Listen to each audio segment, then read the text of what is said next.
Jadi kita santai-santai lah, insyaAllah. Tak lama pun ceramah kita ni, pukul 12 insyaAllah kita berhenti lah. Ya, santai-santai je lah. Tuan-tuan pun banyak kerja lagi besok. Nuri kahwin lah, shopping lah. Baik. Baik, yang pertama, kita bila sebut tentang Al-Quran, ayat Al-Quran, kita selalu suka dan sangat berminat untuk mengamalkan Al-Quran. Ini kelebihan orang kita, tuan-tuan. Ustaz-ustaz pun selalu bercakap, kita rujuk kepada Al-Quran, balik kepada Al-Quran. Tiap-tiap kali kita buat kuliah, marilah kita balik pada Quran dan sebagainya. Bagus, alhamdulillah. Dan kita juga tidak ketinggalan mengamalkan ayat-ayat. Tambah-tambah ayat-ayat tu pula tok guru yang bagi. Ayat yang kita nak amalkan tu pula kita ada masalah. Maka dengan beramal ayat tu mudah-mudahan selesai masalah kita. Ada masalah anak degil, cari petua daripada Quran. Pencuri masuk rumah, macam mana nak ngelakkan pencuri masuk rumah? Kita akan ambil betul-betul, pegang betul-betul dengan ayat Quran. Ini bagus. Jadi saya mulakan dulu dengan beberapa petua, beberapa ayat yang kita nak petik daripada Quran, sebab kita nak beramal dengan Quran. Al-Quran ni jadi bacaan kita, amalan kita, zikir kita. Baik, yang pertama kita nak ambil malam ni daripada surah Al-Kahfi, ayat yang ke-11. Jadi yang mana ada pen, ada kertas, tulis lah. Lupa lagi. Ada handphone, rakam. Tapi sampai pukul 12 dah rakamnya. Baik. Jadi yang pertama surah Al-Kahfi, ayat yang ke-11. A'udzubillahi minasyaitonirrajim. فَضَرَبْنَا عَلَىٰ آذَانِهِمْ فِي الْكَهْفِ سِنِينَ عَدَدًا. Ayat 12 sambungnya, ثُمَّ بَعَثْنَاهُمْ مِنْ بَعْدِ, ya, ثُمَّ بَعَثْنَا مِنْ بَعْدِ مَوْتِكُمْ. Jadi Allah Ta'ala sebut apa? فَضَرَبْنَا عَلَىٰ آذَانِهِمْ فِي الْكَهْفِ سِنِينَ عَدَدًا ثُمَّ بَعَثْنَاهُمْ لِنَعْلَمَ أَيُّ الْحِزْبَيْنِ. Allah Ta'ala sebut dalam ayat 11 tu, فَضَرَبْنَا عَلَىٰ آذَانِهِمْ فِي الْكَهْفِ سِنِينَ عَدَدًا. Maka ditutuplah pendengaran mereka. فَضَرَبْنَا, ada yang kita maksudkan dipukul lah, ditutup lah, macam-macam lah. فَضَرَبْنَا عَلَىٰ آذَانِهِمْ, ditutuplah atas telinga-telinga mereka itu, pendengar mereka itu. فِي الْكَهْفِ سِنِينَ عَدَدًا, di dalam gua itu beberapa waktu, beberapa masa yang telah ditentukan. Summa ba'athnahum lina'lamu ayyul hizbain, kemudian kami bangunkan mereka supaya kami ketahui, supaya mereka ketahui berapa lama mereka tidur di dalam gua itu. Baik, ini ayat 11. Saya nak suruh tuan-tuan, nak minta tuan-tuan hafal je ayat ini. Apa istimewa ayat ini? Akak-akak, abang-abang yang ada anak yang susah nak tidur, asal malam nangis. Saya menangis malam. Kadang-kadang dah tukar nama Ustaz Ahmad Albab, duk menangis juga Ustaz. Jadi inilah ayat dia, ayat orang yang susah nak tidur malam, yang ada penyakit tak boleh nak tidur. Kaedahnya tuan-tuan, baca menghadap ke arah kiblat, lunjurkan kaki tuan-tuan, bacalah ayat tadi Al-Fatihah 7 kali. Maka tuan-tuan baca ayat tadi, tuan-tuan sapulah daripada hujung rambut sampai hujung kaki tuan-tuan, insya-Allah. Bacaan surah Al-Fatihah tadi 7 kali. Cara baca, baca surah Al-Fatihah. Bukan baca Al-Fatihah, Al-Fatihah, Al-Fatihah, Al-Fatihah. Bukan. Surahnya dibaca. Untuk anak-anak pula, petua dia tuan-tuan, ambil bedak sejuk, letak di tapak tangan, Al-Fatihah 7 kali. Kemudian tuan-tuan basahkan dengan air tadi, dan tuan-tuan lumurlah kepada seluruh badan anak kecil tadi dengan dibacanya Al-Kahfi 11. Baik, ini nombor 1. Nombor 2 daripada suratul Kahfi ayat yang ke-18. A'udzu billahi minasyaitonir rajim. Wa tahsabuhum aiqazan wa hum ruqud. Wa nuqallibuhum zatal yamin wa zatal shimal.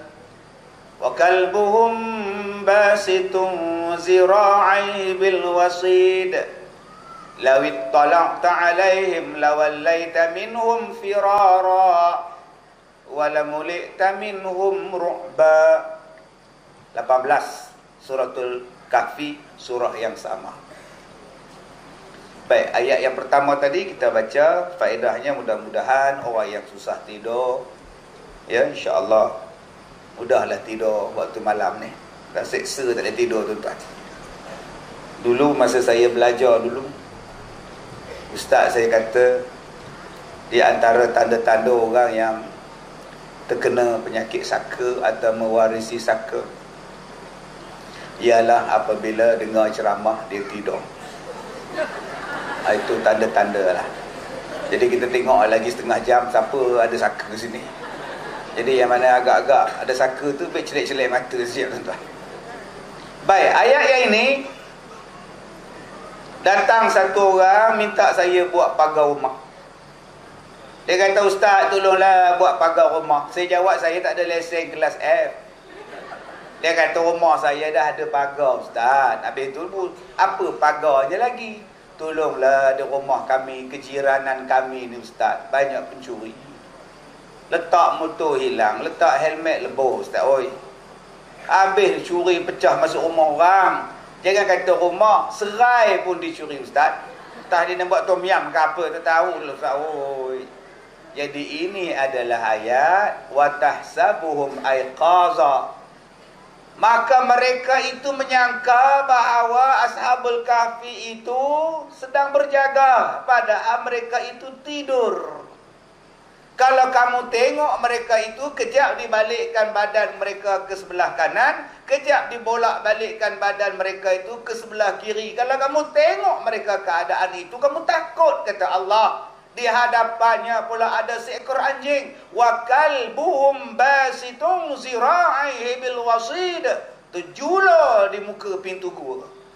Kalau kamu tengok keadaan mereka, kamu lari, kata Allah. Ini ayat pagar rumah. Yang meniaga pula, jangan dibaca ayat ini. Tobatlah orang tak masuk kedai kita. Lari pada subuh SPI sampai tengah malam, seorang pelanggan tak nampak, entah. Ini untuk ayat mengelakkan orang curi kita, rumah kita ni. Dia malam-malam nak kunci pintu, baca ayat ini. Nak tinggal kereta parking jauh-jauh, baca ayat ini. Nak pergi umrah 2 minggu, tinggal rumah, baca ayat ini. InsyaAllah Allah pelihara. Tapi kuncilah pintu dulu. Jangan tak dikunci. Abang tak ada kunci ke pintu? Abang dah baca wa tahsabuhum, kata dia. Eloklah. Silap-silap hari bulan dengan isteri awak, dia larikan sekali. Baik. Itu surah Al-Kahfi ayat yang ke-11 dan ayat ke-18. Baik, kita lihat pula kepada ayat daripada surah Al-A'raf ayat yang ke-13. A'udzu billahi minasyaitonir rajim. Qala fahbiq minha fama yakunu laka an tatakabbara fiha fakhruj innaka minas saghirin. Disambung pula pada ayat 18. Qala khruj minha mad'uman madhura laman tabi'aka minhum la amla'anna jahannama minkum ajma'in. 2 ayat. Kita ambil ayat 13. 2 kali saya baca ayat yang hampir serupa. Qala fahbit minha fama yakunu laka an tatakabbara fiha fakhruj innaka minas saghirin. Allah berkata kepada iblis, ihbit minha fama yakunu laka an tatakabbara fiha. Tidak layak orang yang takabur berada di dalam syurga. Qala fahbit minha fama yakunu laka an tatakabbara fiha fakhruj, keluar kamu wahai iblis, innaka minas saghirin, sesungguhnya kamu ni kecil, kamu ni hina di sisi Allah. Baik, ayat ini ialah ayat untuk menghalau gangguan dalam rumah akak-akak, atas siling tu. Atas siling tu dengar orang jalan. Kita kata tikus. Ida ustaz, jalannya laju ustaz. Oh, musang lah. Ida ustaz, tiap-tiap malam jalan ustaz. Oh, orang lah mencuri. Habis tu dekat dinding rumah saya ustaz, malam-malam cakar dinding ustaz. Oh, hantu kat lima. Ustaz. Anak saya ustaz balik daripada kerja Kelang pukul 8 dia berjalan nak masuk ke kampung ustaz. Bila masuk ke kampung sampai di rumah ustaz, kami tengah sembahyang maghrib, dia udah cakap siang ustaz. Tuncang cakap siang. Panggil Tok Imam tengok dia ustaz. Dia kata bagus anak kamu tak ada belajar cakap siang, tiba-tiba pandai cakap siang. Udah kerasukan, orang panggil histeria. Ambil tapak tangan tuan-tuan letak saja di tengah-tengah belakang, di antara tulang belakang tengah-tengah tu, letak di situ, qala fahbit minha fama yakunu laka an tatakabbara fiha fakhruj innaka minas saghirin. Dah selesailah masalah. Tak payahlah nak ambil lada hitam, dia letak celah-celah kuku, dia tekan pula tu. Cakap dari mana datang? Oh, sakit tau. Orang tak masuk hantu sakit. Tak percaya, cuba buat malam ni. Siapa agak-agak yang sanggup sukarela tu? Ini suami cakap pada isteri dia, Leha, ni lada hitam, mai abang test. Letak sini, tak celah-celah kuku, tekan. Cakap dari mana? Sakit. Cakap siapa tuan kau? Ustaz Kazim. Oh, sudah tuan. Tak paksal-paksal, saya pula yang kena ni. Memang sakit gila tau. Gila pun tak sakit macam itu. Tak payah menyeksa orang macam itu tuan-tuan. Tuan-tuan baca saja ayat tu, insya-Allah. Saya dah 3 kali saya baca ayat ni di sini. Seorang pun tak menjerit. Maknanya depan saya ni tak ada siapa pun masuk hantu, tak ada siapa pun saka. Bagus. Kalau ada tuan-tuan udah menjerit dah, sakit dah. Kalau dia menjerit, saya naik kereta, saya lari balik. Tuan-tuan lah selesaikan masalah dia. Tuan-tuan ada YB sekarang ni, minta dia lah selesai masalah. Rakyat didahulukan tuan-tuan. Pandai-pandai dia lah nak jampi macam mana ni. Tuan-tuan yang dirahmati Allah. Yang seterusnya, yang keempat, saya nak ajar sikit-sikit, ajar banyak-banyak kan tuan-tuan nak pakai pun. Yang keempat, anak degil ustaz. Tahulah cakap. Degil satu, malas satu, suruh sembahyang lambat, menengok laksa dan laksam. Tak tahulah ustaz. Kita kata pergilah sembahyang maghrib, nengok TV ustaz. Apabila Nogori bertemu Kelantan ustaz. Kita degilnya, melawannya, ya Allah. Kita ni anak-anak dah degil baru nak cari Quran. Masa anak tu diam, masa anak tu baby, masa anak tu kecil, tak nak baca pula. Dah keras ke matu baru nak baca. Itu masalah kita. Waktu dalam perut tak nak dibaca, waktu dalam buayan tak nak baca, waktu dalam perut mak pakai baju batik, pakai t-shirt jalan dalam perut. Pagi-pagi buta jalan tu. Aku belum mandi, tak tuntuang. Tapi masih cantik juga, tak tuntuang. Bila anak dah keluar, tuang anak dia semayang kan? Semayang, tuang sekolah, tuang segala-gala benda dia tuang. Baru datang jumpa ustaz, tolong jampi anak saya ustaz. Patutnya kena jampi mak dia tu. Dia tak tuntuang. Baik tuan-tuan, bacanya anak kerah hati, anak lembut hati. Habis tu ustaz, suami saya pun kerah hati. Apa betulnya ustaz? Isteri saya pun keras hati. Apa yang keras sangat hati abang? Isteri abang tu apa yang keras sangat hati isteri abang? Cakap apa abang? Ya Allah Ustaz, saya tak minta banyak Ustaz. Saya minta dia sign borang je Ustaz. Tak nak Ustaz, keras betul hati dia. Bukannya berat pun Ustaz, sign je kata dia. Tak berat aku cakap. Nah, bagi duit insya-Allah boleh. Bagi tanah pun boleh. Sign, nampak kata dia Ustaz. Potong kang kata dia.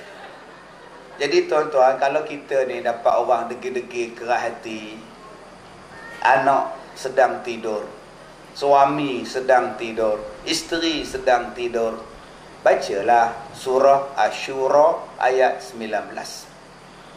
Allahu latifum bi'ibadihi yarzuqu man yasha' wa huwal qawiyyul aziz.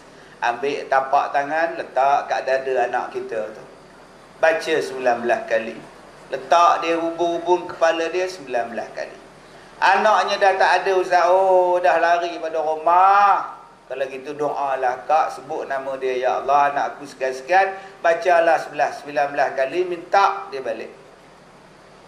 Suami akak pun degil Ustaz. Oh, tak balik-balik sampai sekarang Ustaz. Tak tahulah Ustaz, kalau gitu akak tak boleh nak letak di atas ubun-ubun dia. Doalah kak, baca Allahu latifum bi'ibadi 19 kali. Minta kepada Allah lembutkan hati dia. Ya Allah, kau lembutkanlah suami aku ya Allah, supaya dia balik ke pangkuan aku. Kau lembutkanlah dia ya Allah. 2 hari lepas doa, balik suami itu. Gini jalan. Ya Allah, maafkan abang lah. Abang tak sengaja pun. Sudah. Apa mak ayah lembut sangat ni mak. Mak silap doa, tak sebut hati. Dia berdoa, ya Allah akan lembutkan suami aku. Terlupa sebut, ya Allah akan lembutkan hati. Terlepas sebut. Malam tu doa balik, ya Allah silap doa ulang balik, ya Allah. Memang kebetulan suami dia pula nama pun lembut. Nur Sajatul Iman. Astaghfirullahaladzim.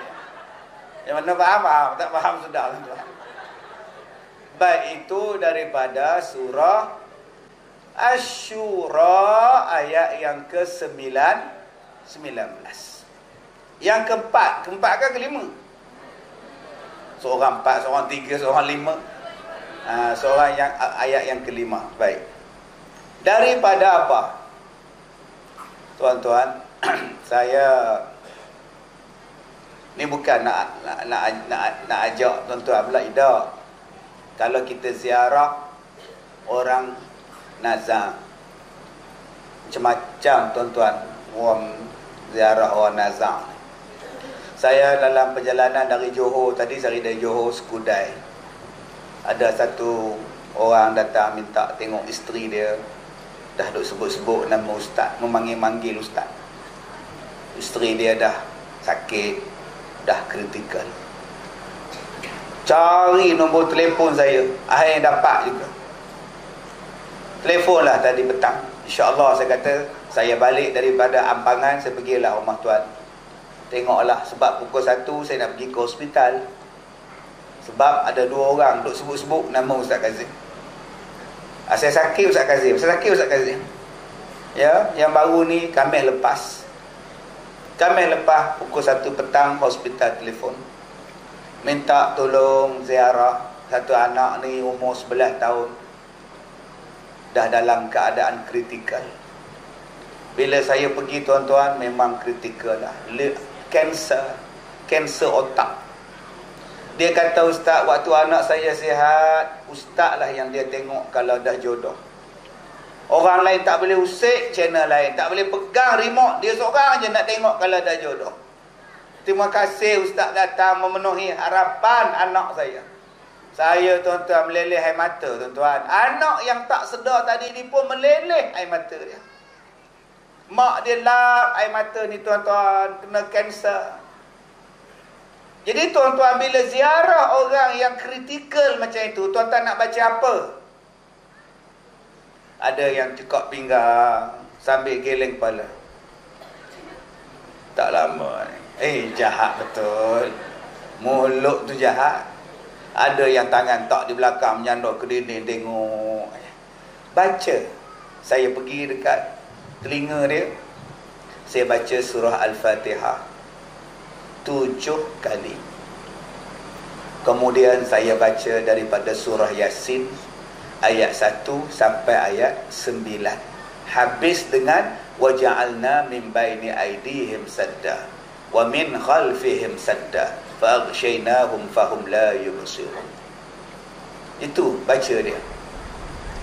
Ini yang kalau ziarah yang kritikal. Kalau tak kritikal jangan dibaca. Dia sakit gigi, aduh. Sakit betul gigi aku ni. Auzubillah. Ai sudah tuan. Begini dia tengok aku siku kamu kan? Ini kalau yang kita tuan-tuan tengok mak kita ni sebab ada orang tuan-tuan yang bila sakit macam itu datang untuk bomoh, buka bumbungnya. Cilik kena buka, wiring kena buka, bumbung kena buka, biar cahaya matahari sampai pada dia. Kalau rumah sebuah macam tuan-tuan macam ni boleh buka. Kalau rumah flat, buka bumbungnya. Benar tengok kan lantai orang itu. Lantai kita bumbung orang, lantai orang bumbung kita, macam mana kau nak tebuk lantai orang? Jadi tuan-tuan ambil saja daripada ayat tadi surah Yasin Al-Fatihah 7 kali. Insya-Allah. Yang keenam. Saya naik kereta dari Ipoh ke JB. JB ke Ampangan. Balik ke Ipoh. Besok di Cangkak Jering, Perak. Habis Cangkak Jering, patah pula ke Sungai Balang, Muar pula. Kadang-kadang tuan-tuan, badan kita ni penat, badan kita letih. Tentu. Ni anggota rela, anggota keselamatan polis, penjenayah sekarang ni berani-berani tuan-tuan. Jahat-jahat tuan-tuan penjenayah ni. Buat pistol, buat machine gun, tembak orang. Ada pula kereta BMW dilanggar depan rumah. Depan seminyak dilanggar tuan-tuan. Digelek depan belakang digelek. Zaman sekarang ni. Satu. Yang kedua saya cakap tadi, saya ni berjalan merata-rata. Di rumah saya tak makan. Untung jadi isteri saya. Tak payah masak. Kayaknya ada di rumah. Saya makan ni tuan-tuan, mana ikut suka dan lah. Aku suka nak makan, lapar makan. Ni tak makan lagi ni tuan-tuan. Oh makan biskut dengan buah kaki pisang kaki tu. Kaki pisang pula, pisang kaki. Semalam saya ceramah di Johor, dia orang bagi pisang kaki. Itu makan dalam kereta. Itu pula makan saya. Tak tahu lah di sini dapat apa, pisang mas ke apa pula. Rasanya tak ada benda ni. Gelap masa depan tuan.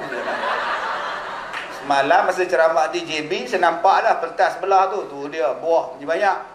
Tuan-tuan, saya duduk di satu kedai. Adakah saya akan terus masuk dalam kedai tu? Tak. Saya akan duduk dalam kereta saya. Saya baca dulu. Bila saya kata pergi, baru pergi. Siapa pergi? Pembantu saya. Pergi order tu. Baik. Satu hari saya pergi makan di sebuah kedai. Order bihun.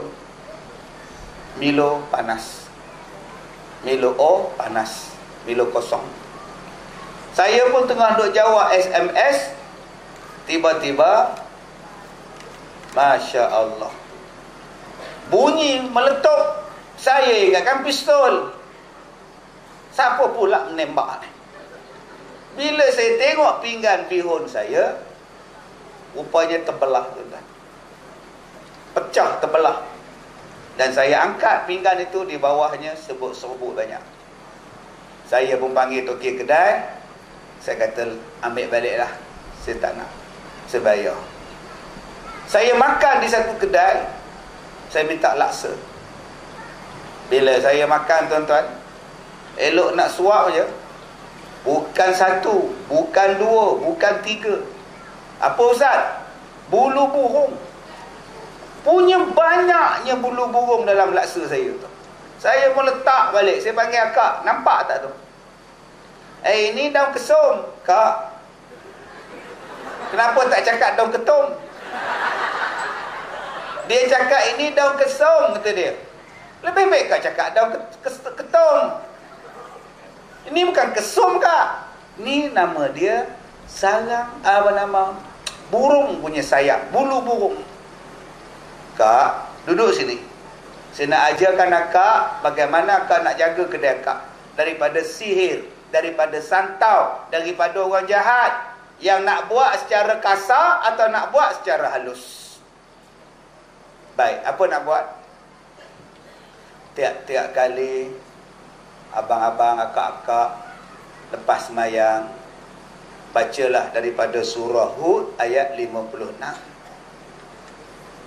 Inni tawakkaltu 'ala Allah Rabbi wa Rabbikum ma min dabbatin illa huwa akhidhun binasiyatiha inna Rabbi 'ala siratim mustaqim. Okey. Setiap kali lepas sembahyang. Lepas sembahyang, Assalamualaikum la ilaha illallah subhanallah Allahu akbar, semua baca yang tadi. Surah Hud ayat 56. Kemudian bila tuan-tuan keluar daripada rumah, nak singgah makan sana, nak pergi R&R sana, nak shopping di sini, nak masuk hotel sana, resort sana, bercuti, tak tahu kedai ni tahap macam mana, masyarakat di situ macam mana, hati orang macam mana, duduk dalam kereta, jangan lagi duduk dalam kedai, duduk dulu, rehat dulu, baca ayat tadi 56 surah Hud. Dan tuan-tuan baca surah At-Taubah ayat yang kedua dan yang terakhir. Dua dan yang terakhir. Dua akhir dan ayat yang terakhir. Laqad ja'akum rasulun min anfusikum sampai habis. Bila tuan-tuan duduk di situ, insya-Allah tuan-tuan rasa tenang ke apa benda, tuan-tuan turun, pergilah order makan, pergilah makan. Kalau orang nak buat tak elok pada tuan-tuan, saya dah cakap dah tadi, insya-Allah ada tandanya. Kadang-kadang pinggan tuan-tuan pecah, kadang-kadang gelas ni jadi retak dan sebagainya, baliklah semula. Jangan balik saja, bayarlah dia, kan tuan-tuan tak boleh balik. Bayar makanan, pergilah balik. Saya tadi saya panggil toki kedai tu, mai makcik saya duduk sini. Saya nak ajar makcik cara macam mana makcik nak berniaga, pagi-pagi buka kedai, tutup kedai. Jangan buat benda-benda yang khurafat. Doa saja makcik, supaya Allah lindung keluarga makcik, kedai makcik. Baik, 5 ayat, 6 ayat saya bagi pada tuan-tuan. Cukup. Banyak-banyak kalau amal pun. Start. Makcik ni tak ada masalah pecah masuk rumah ke makcik orang miskin. Tak ada makcik makan di kedai pun, duit pun tak ada, makan di kedai apa? Apa itu apa masalah makcik? Cekabah. Masalah makcik ustaz oi. Makcik tak boleh berdiri lama.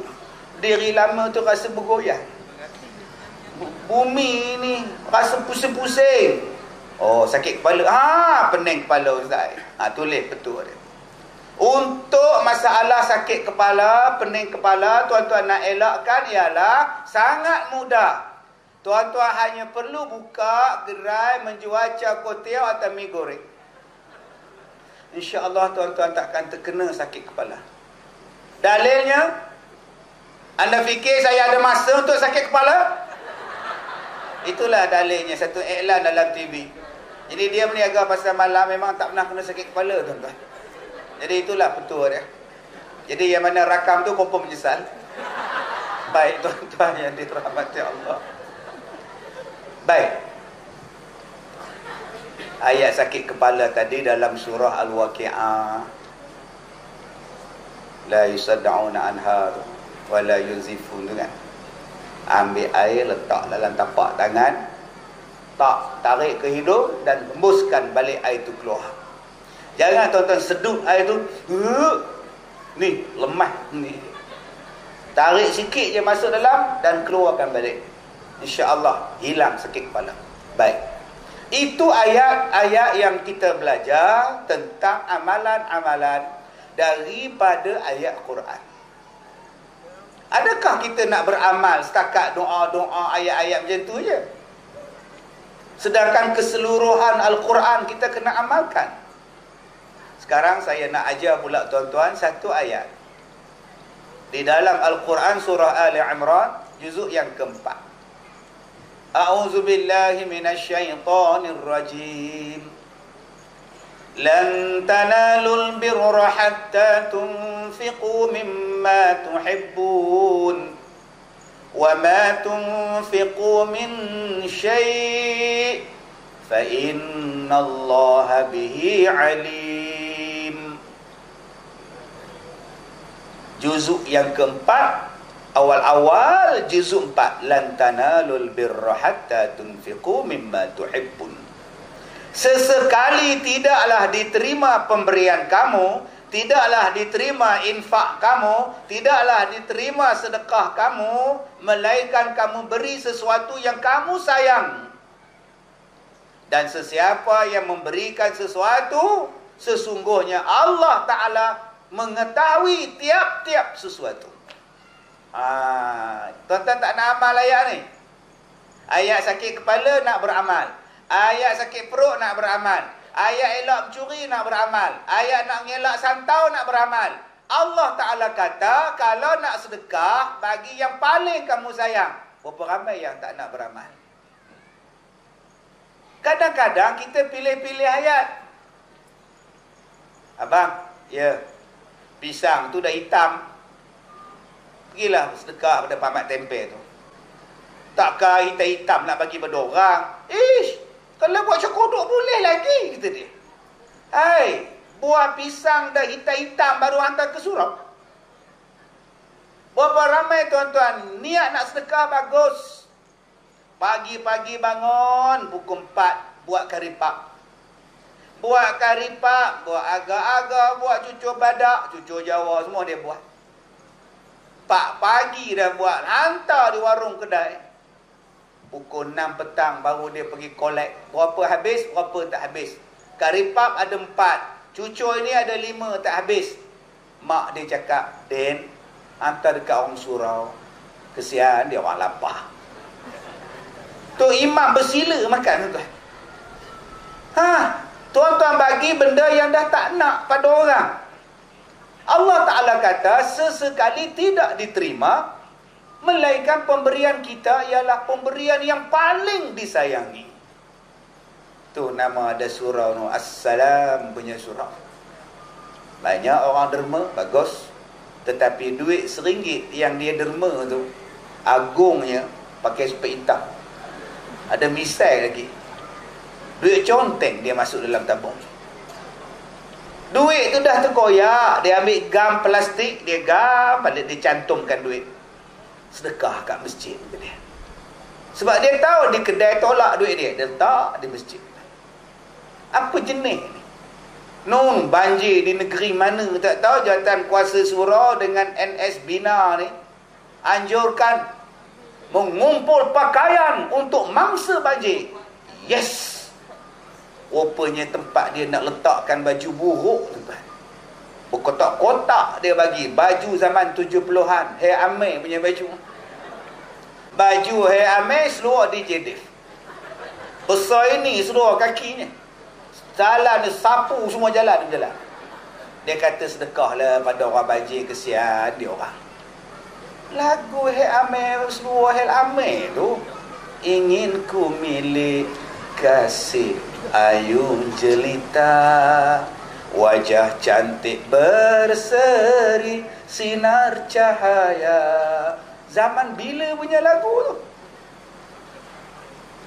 Tuan-tuan tahu tak, saya buat pengumpulan baju-baju, kain baju ni. Bila saya buka kotak-kotak tu untuk nak diasingkan, yang saya jumpa tuan-tuan, seluar dalam. Besar ini seluarnya tuan-tuan. Saya kata ini saya hak Hogan. Tak hak Hogan Rikishi ni. Jarang orang Malaysia besar ini. Sampai hati tuan-tuan, dia bagi spender buruk. Saya ambil spender tu, saya pacak dekat kayu, saya pacak dekat depan rumah saya. Berkibar-kibar bendera tu. Biar orang yang sedekah tu nampak aku punya tu, kata dia. Tak boleh ke bagi benda yang terbaik? Alhamdulillah hari ni orang Malaysia tuan-tuan tengok dalam televisyen tu. Ni sekarang ni budak-budak nak buka sekolah. Begini je yang berhormat begini.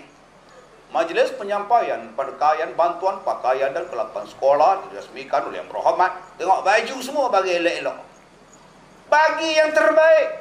Ni bulan Ramadan yang lepas, berapa banyak korporat-korporat bawa anak-anak yatim beli baju. Di mana? Supermarket beli. Bukan baju second hand, baju baru. Bagus. Yang tu baru betul. Satu bas datang depan sekolah anak yatim. Okey anak-anak semua, Pak Cik, Tuan Haji Jamil. Malam ni Pak Cik nak belanja, adik-adik semua membeli baju baru. Yeay! Ingat ya, seorang tak lebih RM20 ke? Astagfirullahalazim, Pak. Kopiah saja RM19.90. Kedekut betul. Tuan-tuan dia bawa pergi ke Maidin, belilah Pak Cik sponsor.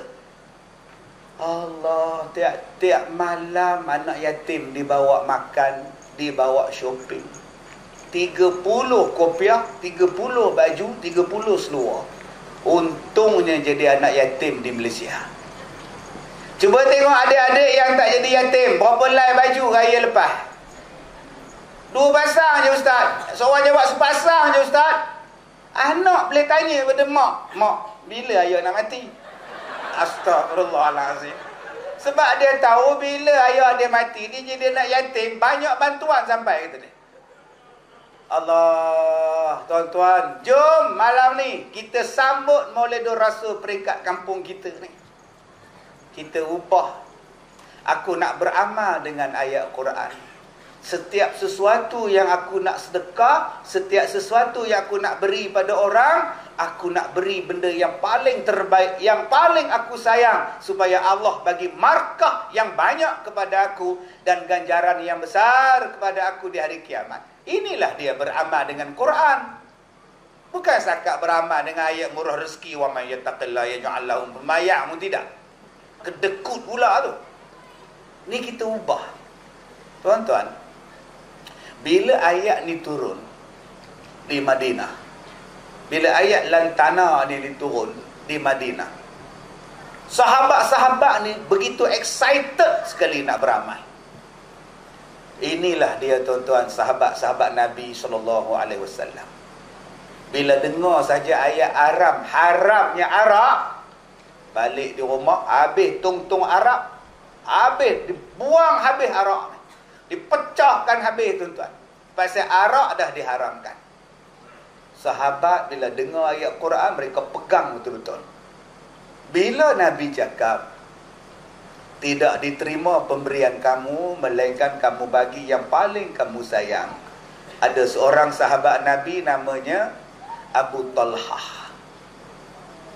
Abu Talhah ni kaya. Orang dulu-dulu kaya sebab ada telaga. Di Madinah, yang kaya tu bila dia ada perigi, tu kaya lah.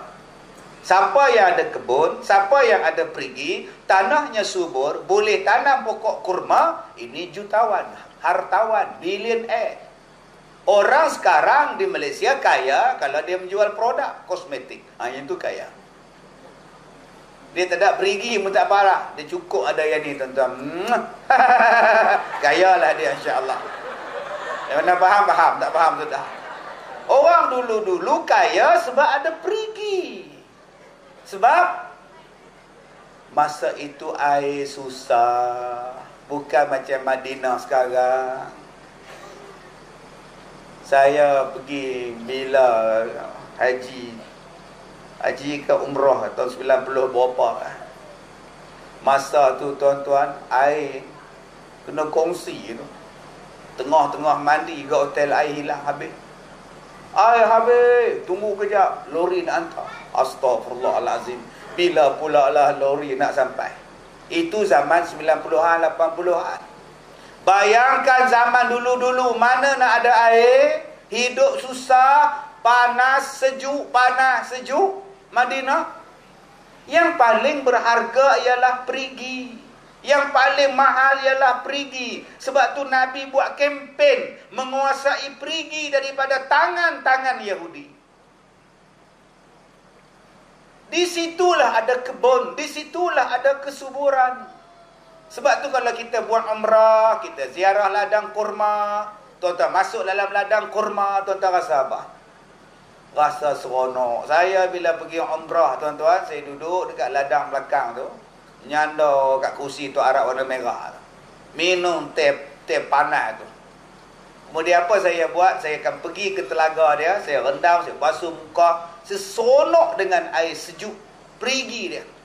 Tuan-tuan, Abu Ubaidah ni ada sebuah kebun, nama dia Bairuha. Dalam dia ada perigi yang sejuk, Nabi selalu minum di situ. Di situ ada kurma yang sangat subur. Tuan-tuan, Abu Ubaidah kata apa pada Rasulullah? Ya Rasulullah, saya nak beramal dengan ayat yang Rasulullah bacakan tadi. Saya serahkan kebun saya Bairuha pada Rasulullah. Rasulullah nak buat apa pun pada jalan Allah, dipersilakan ya Rasulullah. Tuan-tuan, dia bagi kebun dengan telaga-telaga pada Rasulullah. Bayangkan benda yang paling dia sayang. Masya Allah, subhanallah. Kalau kita pegang dengan ayat ni tuan-tuan, Masya Allah, apa yang tak ada di surau, clear. Surau panas, tak apa, kita pasang aircon. Aircon pula sejuk, tak apa, kita tutup. Apa yang tak elok di surau, yang tak eloknya speaker, kita ganti yang baru. NS Bina dah, suruh dia orang pasang baru. Boleh buat apa? Bagi. Apa masalah kita di kampung kita? Van jenazah tak ada. Tak apa, kita wakaf van jenazah. Tengok siapa yang mula resmikan dulu. Apa yang tak ada sebenarnya tuan-tuan dalam Islam, bila kita semuanya pakat bekerja sama, dengan pegang ayat tadi tuan-tuan, tak timbul masalah. Masalah kita ialah, bila dah jadi musibah, baru pakat nak tolong.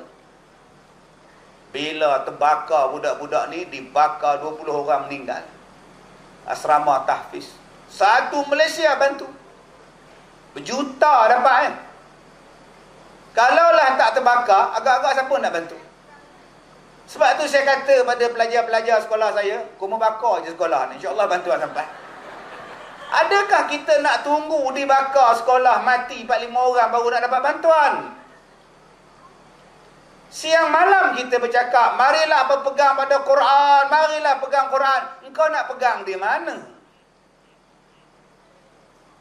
Nak pegang di mana?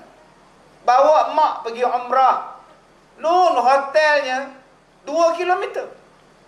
Saya bawa mak saya, ustaz. Saya inilah pengorbanan saya, ustaz. 2 kilometer daripada hotel ke masjid. Naik teksi mak lah. Pergi lepas subuh, isyak baru balik. Lepek kepala perut ni. Kenapa makcik tak makan dari subuh? Kenapa tak makan? Hotel jauh. Naik bukit, makcik tak larat pergi balik. Itu yang pergi subuh, balik isyak.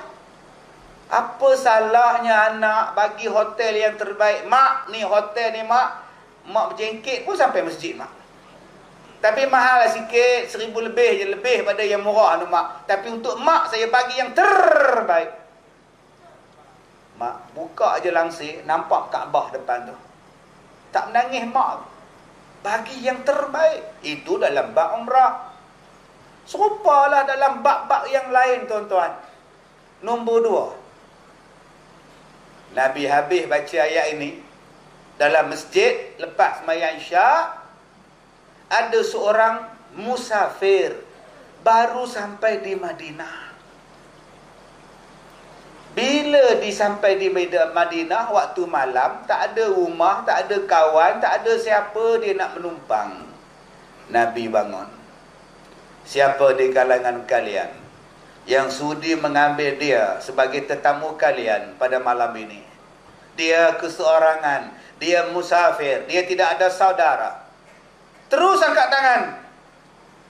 Tanpa berfikir panjang. Siapa yang angkat tangan? Abu Talhah. Yang tadi Abu Talhah kaya, yang ini Abu Talhah miskin. Dua nama yang serupa, orang berbeza. Abu Talhah ni tuan-tuan orang susah, orang miskin. Kalau kita lah, rumah kita susah, peti air pun tak ada. Ada peti air, makanan tak ada.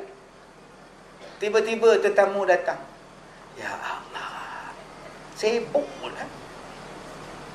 Peti air ada, makanan ada, pintu peti air rosak. Tuan-tuan pernah tengok orang buka peti air, empat-empat dia buka macam tu. Dia buka-buka tu jatuh, hubung ke bawah. Jadi nak letak balik, letak elok-elok, melekat dia. Bila nak buka, tarik balik. Susahnya hidup Abu Talhah ni tuan-tuan. Saya Rasulullah, kamu ikut Abu Talhah balik. Begini tuan-tuan, balik rumah Abu Talhah. Bila sampai di rumah Abu Talhah, dia cakap pada isteri dia, masaklah apa-apa makanan untuk tetamu kita. Isteri dia jawab, bang, tak ada apa makanan bang. Yang ada pun sikit untuk abang makan malam ni. Kalau untuk dia sekali kita bertiga tak cukup bang. Masaklah untuk dia. Abang tak makan. Dan kalau boleh, kamu pun janganlah makan. Kita raikan tetamu. Man kana yu'minu billahi wal yawmil akhir falyukrim dhaifahu. Siapa yang beriman pada hari kiamat, siapa yang beriman pada Allah, dia memuliakan tetamu dia. Isteri dia pun tuan-tuan buat-buat sibuk memasak di dapur. Saja-saja dia ketuk je kuali bagi bising, tontang. Tetamu kata, "Wei, banyak masak tu." Bila dah siap masak, abang, makanan dah siap, marilah ambil jamu pada tetamu kita tu. Suami pun datang jalan tuan-tuan, dia padam lampu. Lampu pelita dalam rumah dia, pop dia padam. Ya Allah, blackout lah pula, kata dia. Padahal bukan blackout, dia saja padam. Dia bagi tahu minyak tak ada lah pula. Kedai dah tutup, minta maaf lah saudara. Nampak gayanya malam ni kita bergelap. Kata tetamu, tak apa, tak ada masalah, gelap pun gelap, janji ada roti. Akhirnya dia pun makan tuan-tuan dalam gelap. Yang makan cuma tetamu. Dan dia tak makan, dia buat-buat action yang dia makan. Sambil berbuat macam makan, padahal dia suap kosong tuan-tuan. Sebab dia nak bagi kenyang tetamu dia. Besok paginya lepas subuh, Nabi panggil Abu Talhah. Nabi kata, Allah puji kamu, Allah puji isteri kamu, sebab kamu melayan tetamu kamu dan kamu sanggup memberikan yang terbaik pada tetamu kamu. Allah turunkan satu ayat dalam surah Al-Hajj memuji Abu Talhah. Ayat itu kita baca sampai kiamat tuan-tuan. Jom hari ini kita sambut Maulidur Rasul peringkat surau kita. Lepas ni tuan-tuan, jamu yang terbaik, layan yang terbaik pada tetamu yang datang ke rumah kita. Tuan-tuan yang dirahmati Allah, anak Sayyidina Umar Al-Khattab, salah satu anak dia bernama Abdullah bin Umar. Abdullah bin Umar ni, dia ada khadam. Satu hari Abdullah bin Umar sakit. Orang sakit, dia tak cakap banyak. Ya, saya cakap banyak, maknanya saya sihat. Sebab orang tanya, Ustaz sihat ke? Sihat. Kalau tak sihat, tak cakap. Kalau tak sihat, tak datang ke Puang Ampangan ni, makna saya sihat, Alhamdulillah. Orang sakit tak makan. Cuba tuan-tuan tengok, orang sakit kuat makan ke? Mana lalu, tak ada selera nak makan. Mak kita sakit, kita suap nasi. Mak, makan nasi mak. Aku tak lalu, tak ada selera. Makanlah mak. Kadang-kadang marah mak. Itu yang sakit tu malah makan. Bila nak sihat? Allah marah buat apa? Orang sakit memang rasa kenyang. Allah Ta'ala bagi nikmat pada orang sakit, rasa kenyang. Sebab tu bila kita pergi ziarah di hospital, banyak buah atas katil dia tu. Ia makan anak dia. Buah anggur ada, apple ada, begini anak makan krok. Yang orang sakit, sakit ni. Zalim betul tuan-tuan. Jadi bila kita jaga orang sakit, kita tanya dia, mak, saya bagi kanji mak tak makan, saya suap nasi mak tak nak. Mak cakap lah, mak nak apa, saya buatkan. Aku nak burger. Oh sudah tuan-tuan, pukul 12 malam start motor cari burger. Dia mengidam burger. Oh bila kita buat balik burger, bangun dia makan ngap. Abang, mak kita tu mak ke hantu raya? Cuba abang tengok dia makan burger bang, sekali ngap je bang, terus. Itu nama dia mengidam. Itu namanya kempunan. Itu namanya teringin. Itu namanya satu perasaan. Tuan-tuan buatlah, bagilah apa yang dia minta. Kalau dia mati lepas tu pun tuan-tuan puas hati. Tuan-tuan, satu hari Abdullah bin Umar sakit. Dia tak lalu makan. Khadam dia tanya, tuan nak makan apa tuan? Aku nak ikan. Aku nak ikan. Tuan-tuan, mana ada kolam ternakan ikan di Madinah masa itu? Sungai tak ada, lombong tak ada, kolam tak ada, laut pun tak ada. Yang ada di Jeddah. Tuan-tuan ingat senang nak cari ikan di Madinah? Jarang-jarang orang jumpa ikan, tuan-tuan. Tiba-tiba dia minta ikan, teringin. Khadam cari dapat ikan. Allah. Saya pergi umrah minggu lepas. Ni yang potong rambut bagi botak. Balik daripada umrah, saya ceramah. Satu makcik, dia bangun, Ustaz, boleh tak buka songkok? Kenapa kak? Nak tengok botak? Astagfirullahalazim. Ini mu ada tuan-tuan. Sabarlah peminat tuan-tuan. Nak tengok rambut tu macam mana, kepala tu botak macam mana? Tak nak. Makcik nak tengok kepala saya, buka Facebook saya, ada gambar saya dia tengah duduk tawaf tu, botak kepala ada pun tengok. Nasib baik dia suruh buka songkok. Ustaz, buka dah seluar. Astagfirullahalazim. Yang tu tuan-tuan kena panggil ambulans, bawa dia tuan-tuan pergi ni. Macam-macam, bawa bersabar lah tuan-tuan. Tuan-tuan ingat senang jadi penceramah ni. Saya bila sampai di Madinah pukul 7 malam, sampai di hotel pukul 9, terus pergi ceramah. Pukul 9 terus pergi ceramah. Penat tak penat ceramah dulu. Besok pagi kawan saya belanja saya, orang Madinah. Dia beli dekat saya nasi. Dia beli ikan goreng seekor. Ikan bakar goreng pula. Wah, ada juga ikan sini sedap no. Saya makan tuan-tuan, habis dengan tulang-tulang tuan-tuan saya tinggal. Isi saya makan lah. Oh, sedap kata. 2 hari lepas itu saya pun buat umrah. Bila saya buat umrah, habis saya miqat di Bir Ali tu. Saya cakap dekat driver saya, orang Arab yang bawa kereta tu, nama dia Sultan. Driver Sultan. Tuan-tuan ingat senang? Sultan dia driver. Saya kata, Sultan, nanti kau cari RNR yang ada jual nasi dengan ikan, saya nak makan. Baik, dia kata. Saya pun rehat lah kereta, dia pun beritahu. Dah sampai. Bila saya sampai RNR ni, elok nak masuk kedai, jaga tak bagi masuk. Not allowed. Take away only. Cannot eat inside. Saya kata, why cannot? Why? Kiss fakat. Kiss. Ah, sudah tuan-tuan. Take away only. Dah lah, take away. Aku nak makan, orang tak bagi. Belagak pula, bodoh juga. Saya naik kereta. Sultan, ya Allah. Roh, cari tempat lain pula. Cari satu lagi, tuan-tuan, saya kata, tu dia ada dah, berhenti. Dia tak mau berhenti. Dia kata, tak payahlah tuan, berhenti tempat lain. Aku dah lapar, marilah berhenti makan.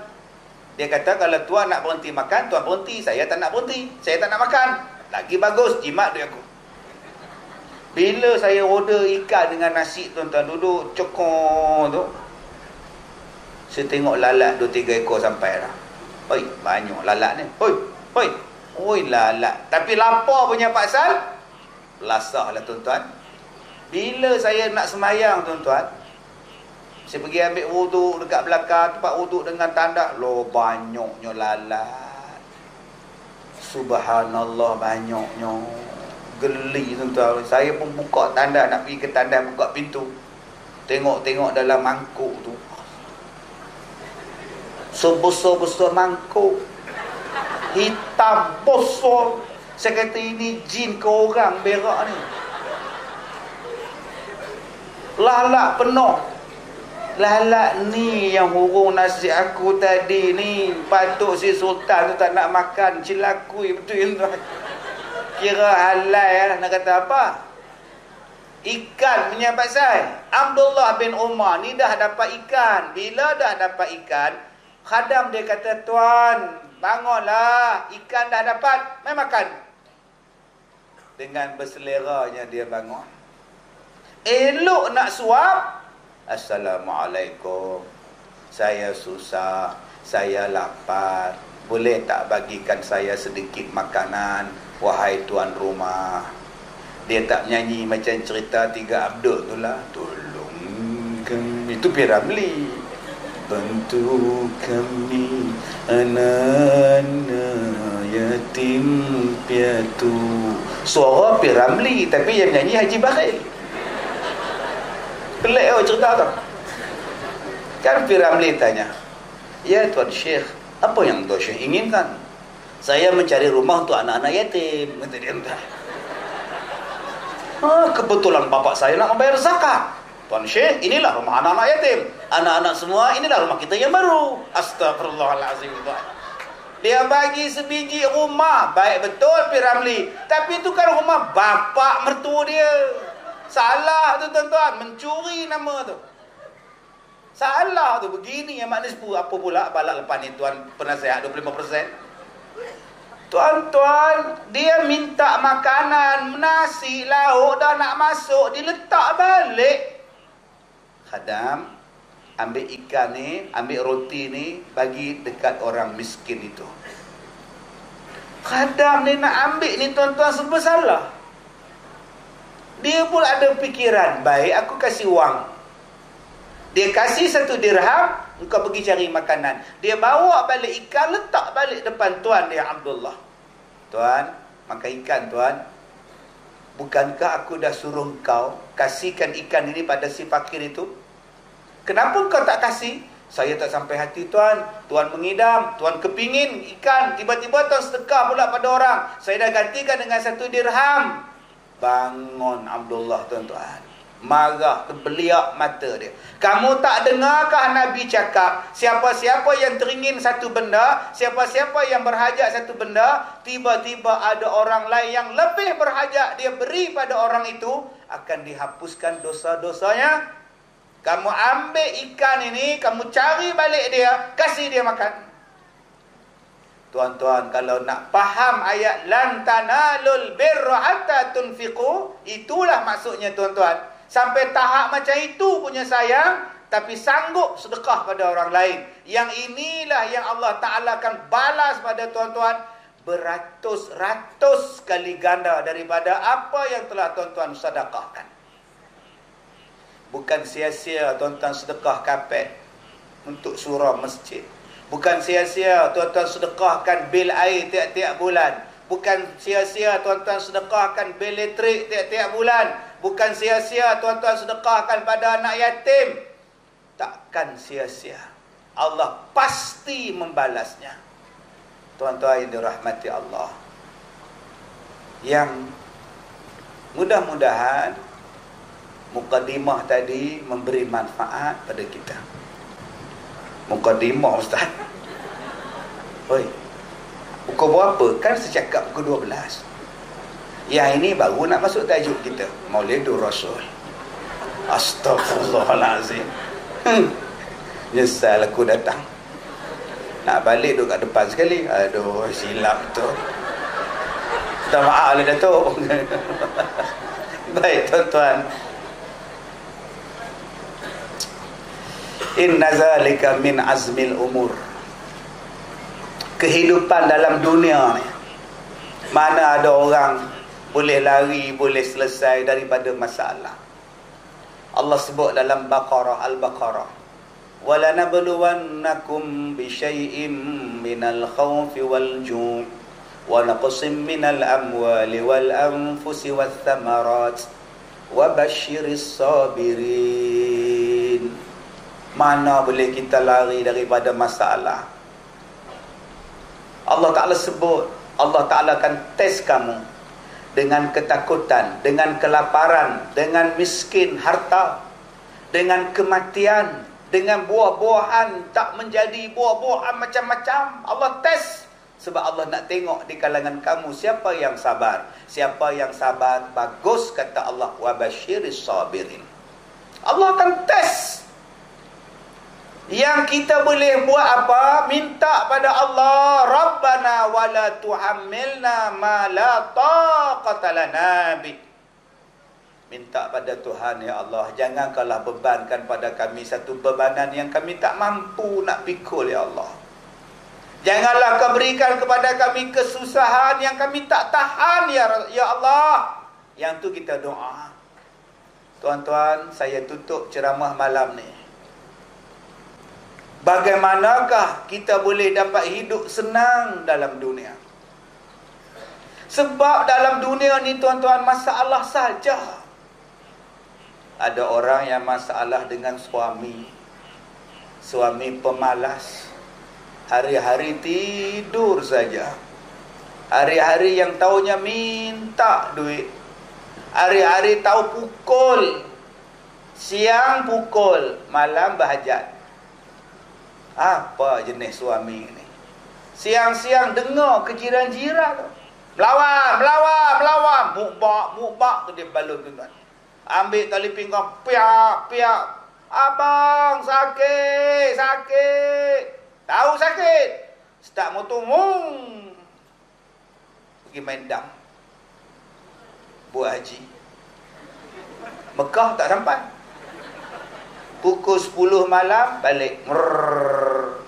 Isteri di sini lebam, belakang ni berbirat, mata ni hitam, lebam biru. Cepat, aku nak. Abang ni, sini abang pukul, sini abang rotan, malam ni abang nak pula. Kamu tu bini aku, kamu tahu tak kamu tu siapa? Aku ni lelaki kau tu bini aku, Oi. Macam pernah dengar je dialog tu, Ustaz. Itu waktu tengah jahat. Waktu dulu-dulu tengah jahat. Kau tahu tak Zaliha tu siapa? Dia tu bini aku. Kamu tahu tak, Yang tu tengah jahat. Sekarang dah baik, dah janggut putih, kepiah putih sekarang. Kita tidak boleh cerita keburukan orang mati, Kita doakan semoga arwah tenang di sana. Apa-apa pun kita, alhamdulillah. Benda faham, tak faham sudah, tuan. Subhanallah. Ustaz ni macam-macam suara boleh buat. Ustaz Haji Bakhil, Ustaz Tok Hadi, macam-macam. Suka saya lah, tuan-tuan. Dia orang ada offer saya berlakon. Yang terbaru offer saya berlakon, tuan-tuan, Sepah tu reunion. Tengoklah, saya tengah fikir ni, nak terima tak terima, tuan. Ya, masuk live, reunion live, tuan. Apa pula dia orang bahan saya pula, tuan. Sebelum dia orang ni, yang terbaru offer saya berlakon Rosyamno. Tok, free lah, Tok. Apa, Tok? Berlakon? Saya buat filem, Tok. Saya tanya, filem apa, Tok? Dia kata, filem tentang kita nak ubah macam mana pemahaman kita tentang Abu Bakar, Umar, semua kita buat sama moden. Ada orang yang jadi Abu Bakar, ada orang, bagus filem tu, Tok. Tapi itu yang saya nak undang Ustaz tu, undang Datuk. Saya kata saya tak nak jadi baik. Saya berlakon jadi ustaz letih lah saya cakap. Kalau nak jadi jahat. Begini hukum misal. Yang tu tak apa saya kata. Dia kata tak apa, nanti saya createkan satu watak untuk ustaz. Jadi tuan-tuan bayangkan besok, misal saya melentin di atas ni. Oh sudah tuan. Setakat ni tak ada terfikir saya nak berlakon lagi. Sebab tugas saya mengajar orang semayang. Tugas saya mengajar orang ke masjid, ke surau. Nanti kalau saya dah berlakon filem dengan tu imam ke pengwayang. Beratur makcik leha kat anak tertipu. Berapa ramai-ramai ni makcik nak tengok Ustaz Kazim tuan-tuan. Surau kosong pengwayang penuh. Jatuh rojek saya pula nanti. Tuan-tuan, kita ada masalah suami macam itu, ya Allah. Kita nak dah menantu kita macam tu, suami anak kita macam tu. Anak baik-baik, muka gebu-gebu, bagi kahwin dengan satu lelaki habis lebam, kuruh kering, menangis siang malam. Tak nak ustaz. Abang-abang susah hati tak dapat isteri, pemarah, peletek, cakap pokpek-pokpek. Dia hanya diam waktu tidur je. Bayangkan. Itu pun kadang-kadang mengigau. Terkejut lelaki tu. Abang, ya, baik-baik leha. Rupanya dia tidur mengigau. Punya penakut lelaki ni. Suami dia ada penyakit TB. Takut bini tuan. Beleteh siang malam. Kita nak satu isteri yang soleha. Isteri cerdik yang soleha, penyejuk mata, penawar hati, penajam fikiran. Di rumah dia istri, di jalanan kawan. Ketika kita buntu, dia penunjuk jalan. Berapa ramai akak-akak abang-abang di sini yang pening kepala anak-anak. Dulu tak ada anak, seronok je. Bila ada anak sekarang, naik darah tinggi mak. Bapak tu kencing manis. Memikir masalah anak, naik kencing manis. Insulin pun tak jalan. Anak seorang isap dadah, seorang ketum, seorang ekstasi, seorang syabu. Apa kejadahnya insulin? Menang bapak tak tidur malam, mikirkan. Kejap polis telefon, kejap AADK datang melawat, kejap tu ketua datang, kejap tu imam datang. Anak kamu, anak kamu. Ya Allah, letihnya aku dapat anak macam ni, ya Allah. Oh, seorang anak kita isap dadah cukup tuan-tuan, pening kepala. Kita nak hidup kita baik dalam kampung kita ni. Jiran yang baik. Ini kawasan perumahan. Ada orang tak faham, dibela kambing. Banyak pula tu, berpuluh ekor. Asyik buka pintu, bau kambing. Buka pintu, bau kambing. Kita duduk sebelah jiran dia tu pun bau kambing. Bayangkan tuan-tuan. Dia tak hormat jiran yang lain. Dia tak jaga kebaikan jiran. Kita tak nak jiran yang macam ini. Jiran yang tak bermasyarakat. Jiran yang ajak bergaduh. Jiran yang rajin bawa mulut. Tak tahulah ustaz. Kita rasa tenang kalau dapat jiran yang baik-baik. Minta pada Allah supaya dapat jiran yang baik.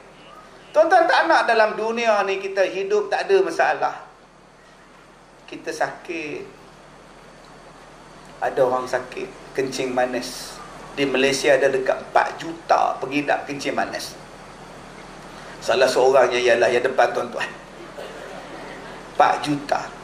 Tapi saya sakit kencing manis, saya tak kisah sangat. Yang saya takut penyakit kena kencing. Lagi takut makcik oi. Buat keluar duit ke duit SP nak melabur, rupa kena tipu. Beli rumah banglo 50,000. Duk gelak seorang-seorang sekarang ni. Rumah tak siap, duit dah hilang. Nak pergi umrah tak tercapai, ada tersadar kat KLIA, tidur kat KLIA ni. Dah sebulan duk kat KLIA ni.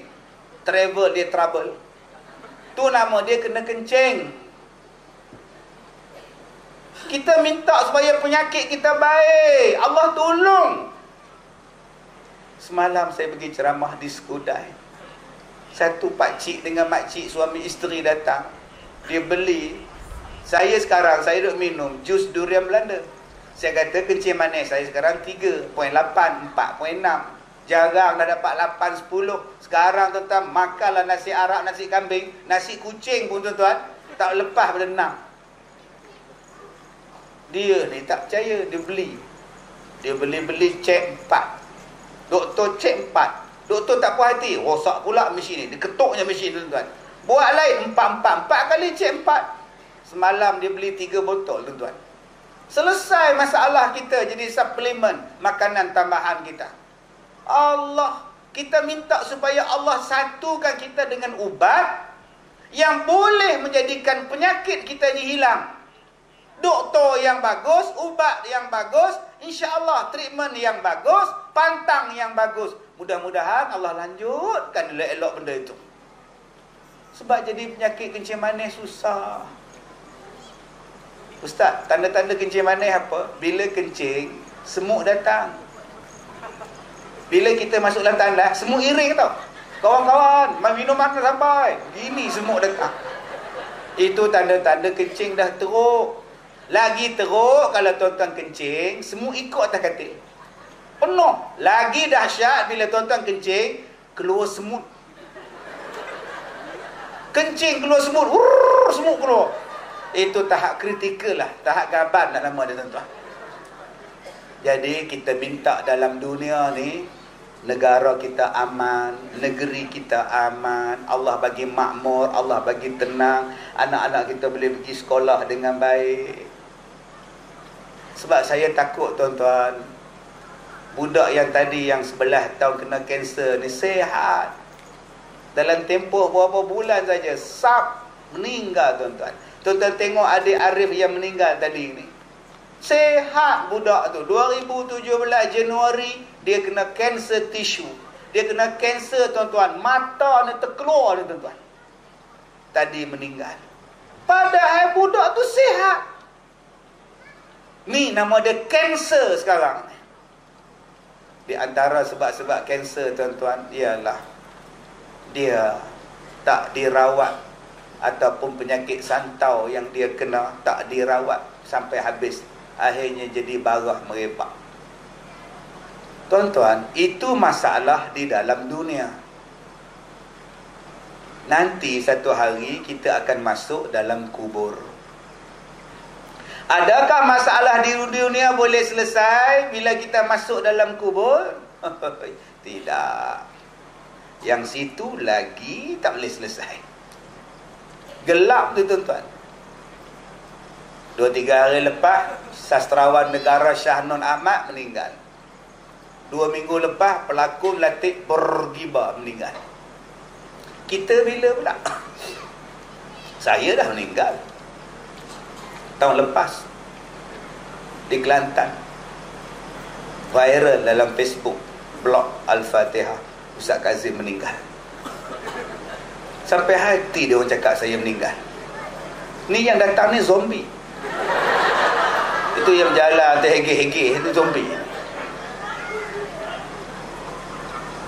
Semua orang akan mati. Setiap insan akan merasa saat perpisahan terakhir. Dunia yang fana akan ditinggalkan, hanya amalan yang dibawa. Semua tinggal.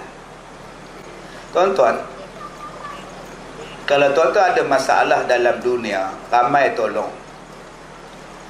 Kalau tuan-tuan ada masalah suami, penyelesaian ada. Suami kaki pukul, pergi pejabat agama, failkan perceraian, minta cerai. Habis. Tak ada suami dah. Nak kahwin lain, cari yang tak ada tangan. InsyaAllah, dua-dua belah tak ada tangan, aman. Tak pukul dah. Kalau dia pukul pun kita boleh ketawa ke dia. Kang aku tampar kang, dia tangan pun tak ada, sibuk tampar orang. Selesai masalah. Abang-abang kalau ada isteri kuat beletek, cerai, cari yang bisu. Aman dunia. Kamu ni beletek tak habis-habis dah, pejabat agama cerai dah, selesai. Cari yang baru, yang bisu. Sunyi dan sepi. Senyap dan sunyi. Apa? Makan. Aman tuan-tuan. Kalau akak-akak sakit nak operate, bius tak sakit. Saya operate 4 kali tuan-tuan. Kali keempat, doktor bius datang jumpa. Encik Ustaz. Ya. Encik Ustaz ada sakit kencing manis tak? Ada. Darah tinggi? Tak ada. Jantung ada? Jantung ada. Wah, macam mana mau operasi nak jantung? Jantung ada. Kalau saya tak ada jantung sudah matilah doktor. Maksud saya ada sakit jantung. Oh, tak ada. Dia cakap biar terang, jantung ada, saya cakap. Tuan-tuan, bila dia cakap nanti saya akan buat kiraan sampai 10 saya buat injection Encik Ustaz sudah tak sedar 1 sampai 10 1, 2, 3 saya mengucap dah tuan-tuan, la ilaha illallah. Tak sempat 10 dah lena saya. Sedar-sedar dalam wad. Selesai masalah. Akak-akak kalau ada masalah dalam dunia rumah terbakar, ni ada YB kita ni, minta tolong dia. Macam mana nak buat? Apa masalah? Kereta rosak, repair ada, bayar dekat repair, komen selesai masalah. Tetapi kalau sakit dalam kubur, ada bius, malaikat muka nakir datang nak soal kita. Marabbuka, siapa Tuhan kau? Siapa Tuhan siapa tak dapat jawab, dia nak rotan. Kejap malaikat, bius. Bius satu. Tuan-tuan ingat boleh order bius ke dekat malaikat? Oh, siapa nak tolong? Dalam dunia doktor tolong, ambulans tolong, wartawan tolong. Kalau Datuk Abu Ubaidah tak mau tolong, Karang Sing ada. Telefon je dia datang, harapkan pagar harapkan padi. Selesai masalah. Tapi kalau kita duduk dalam kubur, siapa nak tolong? Aduh, subhanallah. Nama dia Munkar dan Nakir. Saya ceramah di satu tempat, VIP datang resmi ceramah saya. VIP datang. Malam ni bagus, tak ada siapa bercakap. Habis kot selawat, ucapan pengurusi, ceramah terus. Hebat. Setengahnya tuan-tuan bercakap jela-jela tuan-tuan. Saya merasa berbangga kerana dijemput untuk merasmikan ceramah perdana pada malam ini. Sesungguhnya ceramah ini merupakan satu usaha amar ma'ruf munkar nakir. Astaghfirullahalazim. Amar ma'ruf munkar nakir itu malaikat. Amar ma'ruf nahi munkar. Saya duduk kat depan tu tunduk dah, lantak engkau lah. Saya bahagia lah, belasah lah. Saya rasa malaikat lah kubur pun tersedak tuan-tuan. Apa nama aku pula petik ni? Tak ada kena mengena, petik nama aku pula. Aduh, akak-akak, kalau rasa dahaga, belakang ada orang jual air, pergilah beli. Abang-abang kalau rasa lapar, sana ada jual sup ekor, torpedo ada jual, pergi beli.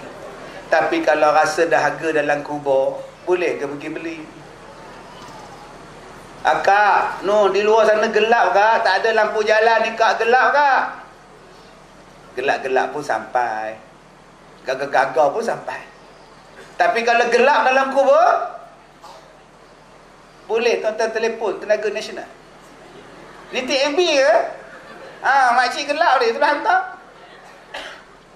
Mana rumah makcik? Belakang masjid. Belakang masjid bukan kubur ke?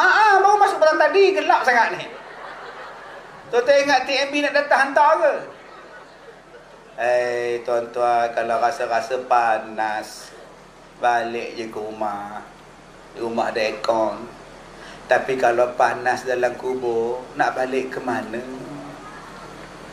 Segala harta anak dan menantu tidakkan dapat mengambil alih. Hanyalah amal dapat membantu dan doa dari anak yang soleh. Duduklah kita dalam kubur, hanya Allah bantu kita. Allah mudahkan urusan kita dalam kubur yang gelap gelita seorang-seorang. Makanan kepada cacing, ulat, makanan kepada ular, kalajengking kita ni.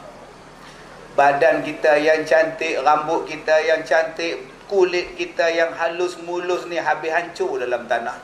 Allah saja yang boleh pelihara kita, tuan-tuan. Tak boleh selesai. Itu satu masalah dalam kubur bila kita bangkit di hari kiamat.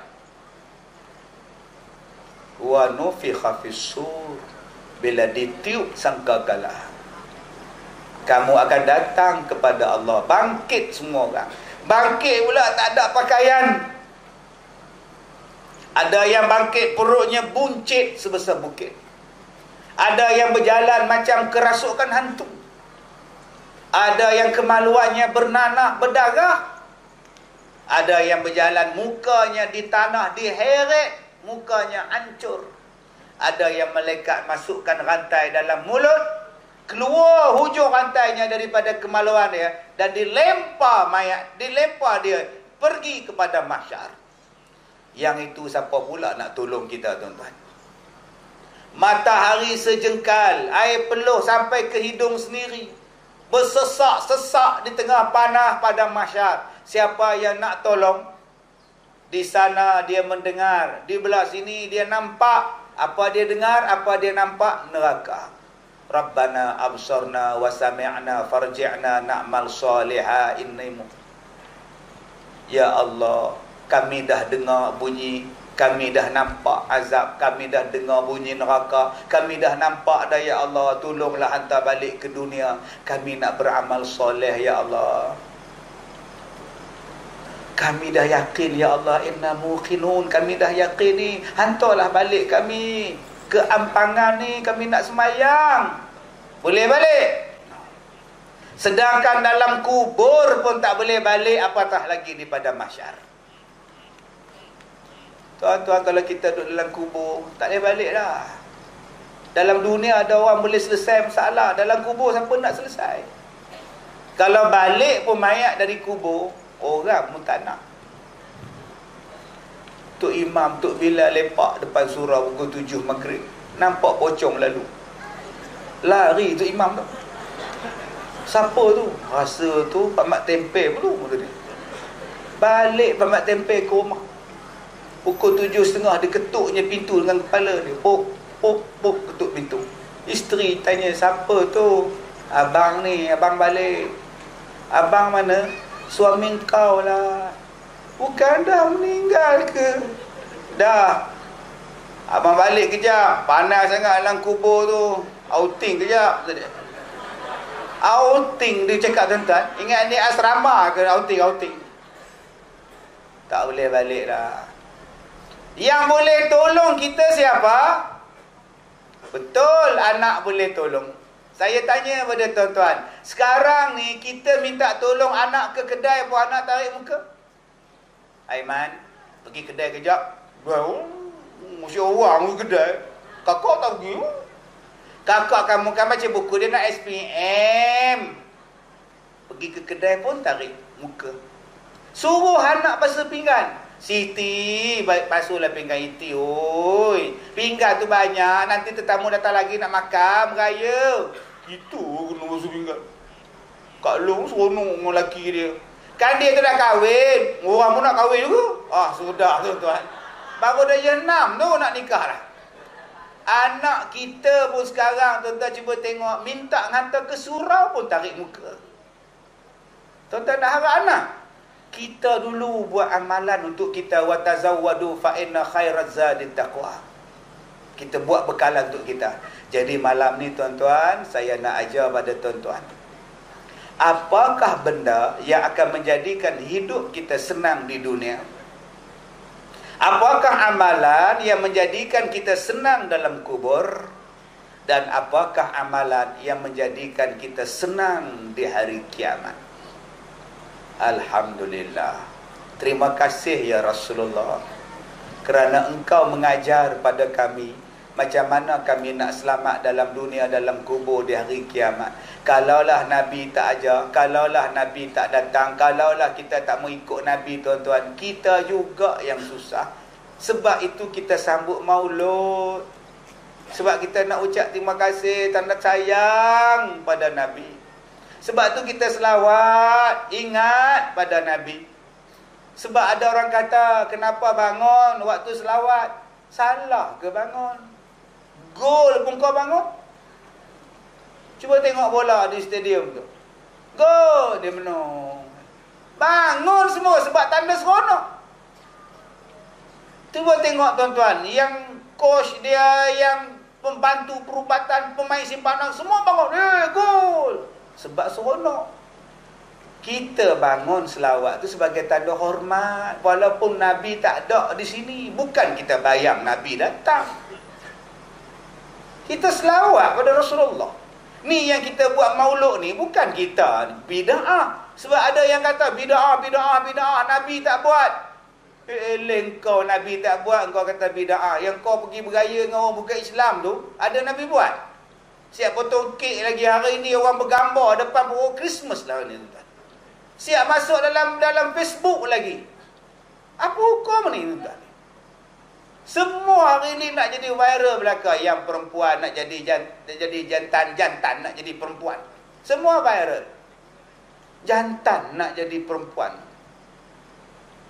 Dia boleh nasihat kita pula. You all jangan bahan saya tau. Saya pegang boyfriend saya tak berdosa sebab saya jantan, dia pun jantan. You all tu yang berdosa. You all tu perempuan, bukan jantan berdosa. Astagfirullahalazim. Apa jenis orang ni tuan-tuan? Aduh, yang tu kau tak nak nasihat. Ya, orang datang baik-baik dengan ceramah ni kau bahan. Engkau kata bid'ah masuk neraka lah apalah. Kalaulah Nabi tak ajar pada kita tuan-tuan macam mana kita nak senang, ini sebagai tanda terima kasih kita. Kita ikut Rasulullah kita. 4 perkara. 14 dah. Kompom ke 12. Nombor 1. Kalau tuan-tuan nak senang dalam dunia, kalau tuan-tuan nak senang dalam kubur, nak senang di hari kiamat, nombor 1, Rasulullah kata, siapa-siapa yang menyelesaikan masalah orang lain, maka Allah akan menyelesaikan masalahnya di hari kiamat. Satu masalah tuan-tuan selesaikan di dunia, satu masalah kita akan selesai di hari kiamat. Sebab tu bila saya tengok Datuk YB, pemimpin-pemimpin politik semua datang, saya suka cakap dekat orang politik. Saya kata, Datuk YB ke siapa kan duduk sebelah saya, banyak pahala ni. Dia tanya saya, pasal apa banyak pahala? Nombor 1, sebab banyak orang kutuk, banyak orang fitnah, dapat pahala free. Nombor 2, YB ni banyak menyelesaikan masalah orang, maknanya banyak dapat pahala. Tuan-tuan, ramai-ramailah tanding lepas ni, insya-Allah tuan. Nak dapat banyak pahala? Adakah jadi macam itu? Saya nak ajak pada tuan-tuan, bukan semua kena jadi YB. Siapa-siapa pun di sini boleh tolong selesaikan masalah orang. Jiran kita, isteri dia nak bersalin, Den, tolong hantar isteri aku, Den, pinjam kereta kau, Den, tolong, Den. Allah, Pak Mat, kereta saya baru basuh petang tadi, Pak Mat, minta maaf lah. Engkau susah dalam dunia, engkau susahkan orang. Datang satu orang mengadu, Tok Ketua, anak saya ni tak dadah, apa jalan yang terbaik untuk saya buat? Di sana ada apa kolam apa ternakan buaya tu, aku cadangkan kau campak sana aja. Itu jawapan kau. Susahlah engkau dalam dunia, dalam kubur di hari kiamat. Engkau tidak menyelesaikan masalah dia. Allah menyuruh kita, Rasulullah menyuruh kita, tolong selesaikan masalah orang itu. InsyaAllah. Bila kita tolong orang selesaikan satu masalah dia, banyak masalah kita Allah akan tolong selesaikan. Nombor 1 petua dia. Nombor 2, barang siapa yang memudahkan urusan manusia, maka Allah akan memudahkan urusannya di dunia sampai akhirat. Cuba kita tengok, Kak, kenapa hidup kita susah sangat? Macam-macam masalah. Jawapan dia mungkin sebab kita tak pernah menyenangkan orang lain. Hidup kita menyusahkan orang lain. Tuan-tuan, kita buat jalan, ada lampu. Terang orang nak berjalan malam. Kita buat jalan cantik, senang budak-budak pergi sekolah. Kita buat macam-macam nak bagi mudah masyarakat. Tuan-tuan, Allah akan mudahkan hidup tuan-tuan sampai hari kiamat. Yang ketiga, sesiapa yang menutup aib saudaranya yang Muslim, Allah akan tutup aib dia di hari kiamat. Saya ada aib, saya ada salah, saya ada dosa. Tuan-tuan juga begitu. Maka alangkah baiknya tuan-tuan simpan aib orang lain. Orang lain akan simpan aib kita. Jangan sesekali buka aib orang lain. Nanti Allah buka aib kita di dunia, Allah buka aib kita di hari kiamat. Hari ini orang suka buka aib dalam handphone, dalam Facebook. Apa pun dia viral, apa pun dia share, apa pun dia komen. Kita dah pamerkan aib orang. Tunggulah, Allah akan buka aib kita. Kita buka aib anak gadis orang, Allah akan buka aib anak gadis kita. Lah ustaz, dah dia buat tak betul. Apa benda yang tak betul? Cakap. Yalah, dia mencuri, report polis. Bukan viral. Apa yang dia buat? Dia sudah. Tuan-tuan, saya pakai kopiah, songkok, pakai baju, pakai seluar. Elok pakai tutup aurat cantik. Cuti sekolah raya Cina. Tuan-tuan bawa anak-anak naik kapal terbang pergi Langkawi dekat pantai Cenang. Buat istana pasir dengan anak-anak cucu. Tiba-tiba tuan-tuan tengok satu laki-laki pakai bikini, pakai seluar dalam, bawa pelampung berlari ke pantai. Akak-akak nampak. Abang, cuba tengok laki-laki tu. Bukan yang ceramah dekat surau kita hari tu ke? Suami terbeliak mata. Ustaz Kazim tu. Viral, rakam.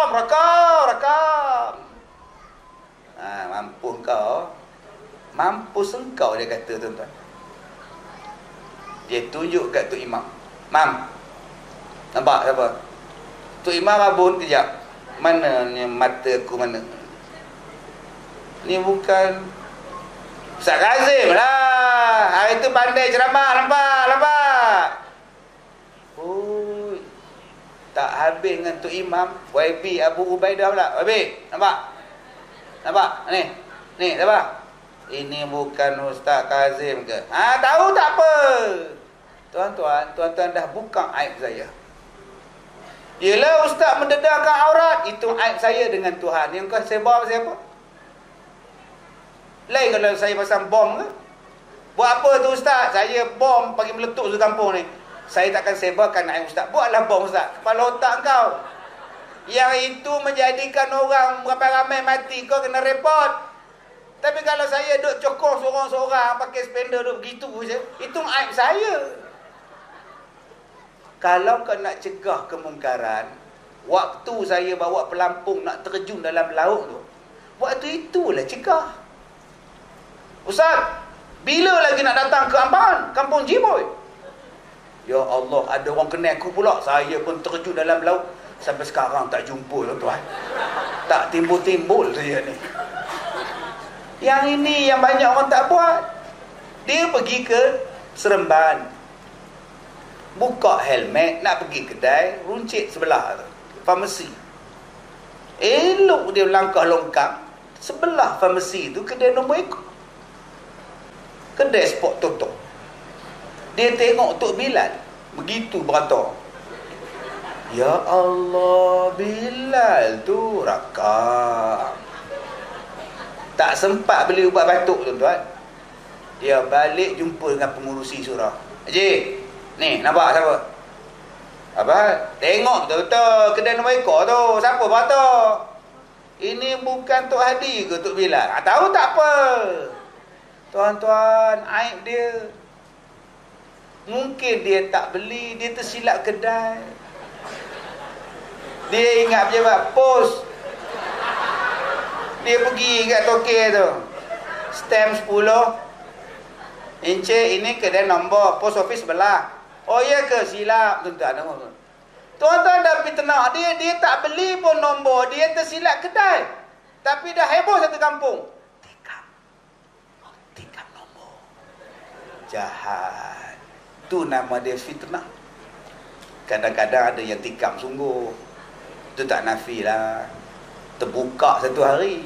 Yang rakam tu terbuka. Dengan tu imam terbuka. Tikam nombor juga dia orang pun. Buh dalam bukit. Rukuk-rukuk jatuh nombor. Tiket tu jatuh. Kipas angin ni tiup. Jatuh atas tu imam punya sejadah pula. Tu imam waktu nak sujud tu nampak. Hai, ni siapa punya? Aku punya ada. Allahu Akbar. Bukan imam sini ni, di Afrika ni cerita ni tuan. Sini okey. Yang keempat, Nabi cakap, siapa-siapa yang sentiasa menolong hamba-hambanya, Allah Ta'ala akan sentiasa menolong dia. Sebab tu saya tak berani cakap, tak berani berkasar, tak berani buat tak tentu hala kepada orang yang selalu tolong orang. Dia bantu orang. Nabi cakap, orang yang selalu bantu orang, Allah bantu dia. Kalau tuan-tuan cari pasal dengan dia, sebenarnya tuan-tuan cari pasal dengan Allah Subhanahu Wa Ta'ala. Allah tolong dia. Tuan-tuan nak mampus, nak lingkup. Kita buat fitnah pada dia, kita kacau keluarga dia, kita buat jahat dengan dia, sedangkan dia 24 jam tolong orang. Orang susah dia tolong, orang miskin dia tolong, anak yatim dia tolong. Sebenarnya tuan-tuan, orang macam ni sentiasa dalam pertolongan Tuhan. Sebab tu saya minta pada tuan-tuan, jom kita cari jalan empat ini supaya kita senang di dunia, senang dalam kubur, dan senang di hari kiamat. Saya tak pernah merungut saya bela orang susah. Saya tak pernah merungut saya bela anak yatim di sekolah saya. Ni makcik yang sakit 86 tahun, duk telefon, ustaz, anak tak ada. Mai telefon, saya kata tak apa, saya kat Johor, besok saya balik, saya tengok. Sebab saya cari jalan macam mana Tuhan nak tolong saya. Sebab saya dosa banyak. Tuan-tuan, bila saya banyak buat macam itu, ya Allah, Tuhan tolong betul tuan-tuan. Yakinlah dengan hadis ni. Tuan-tuan bayangkan ketika saya saya masuk ICU, doktor ni kata jantung saya ni sihat. Padahal saya dah separuh nyawa dalam ambulans tu. Bila dicek, doktor cakap tak ada tersumbat, jantung okey, everything okey. Saya berehat dalam bilik CCU. Besok pagi doktor tak puas hati, doktor nak buat angiogram, nak masuk kamera, nak tengok macam mana jantung saya.